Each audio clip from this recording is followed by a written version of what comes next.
Les causes d'abord, c'est d'avoir un changement climatique, puisque la Londe n'avait jamais connu de telles conditions et autant de pluie. Donc moi je pense que c'est un changement climatique, puis c'est aussi peut-être des habitudes qu'il faut changer, éduquer le citoyen et permettre aussi à la collectivité de faire de plus grands travaux structurants.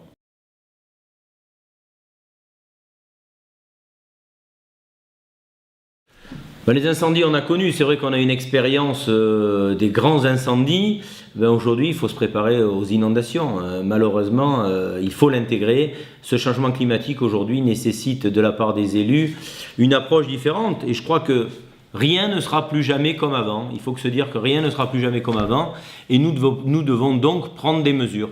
C'est pour cela que je me suis permis de secouer le cocotier, de faire prendre conscience aux législateurs qu'il y avait besoin de réformer la loi, besoin de laisser faire les élus, de leur permettre d'intervenir dans les rivières et de leur donner des moyens d'agir avec la possibilité de mettre en place plus rapidement des travaux structurants.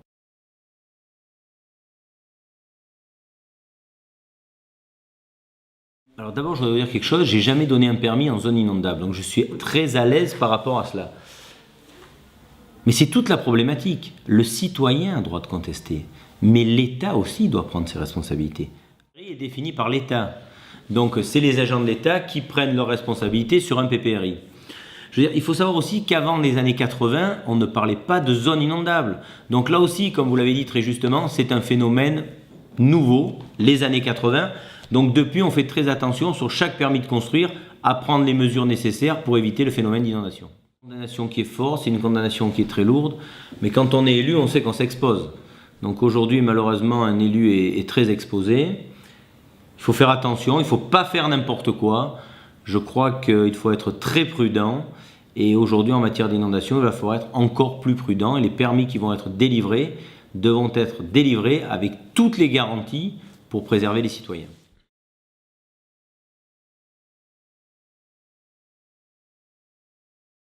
Mais c'est vrai qu'au cours des années précédentes, on avait des pluviaux plus ou moins bien dimensionnés, mais en aucun cas des pluviaux dimensionnés dans le cadre d'une pluie centennale.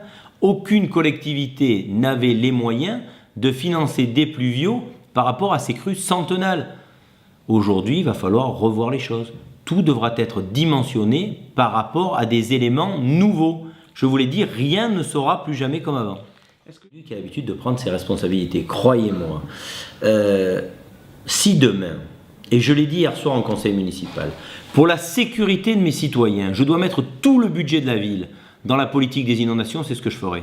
Et je crois qu'il n'y aura pas un élu en France qui ne fera pas pareil. Quand on est élu, on a la responsabilité d'une population et on doit faire ce qu'il faut. Donc c'est vrai qu'on est tous pour des illuminations de Noël, c'est vrai qu'on est tous pour des équipements sportifs, mais si demain la règle change, qu'il faut préserver la population, ce qui est le cas aujourd'hui, en tout cas moi sur ma commune, je prends l'engagement, et je l'ai pris hier soir en conseil municipal à l'unanimité, tout sera fait, tous les moyens seront mis, toute la politique d'investissement sera d'abord portée sur la sécurité des biens et des personnes par rapport aux inondations.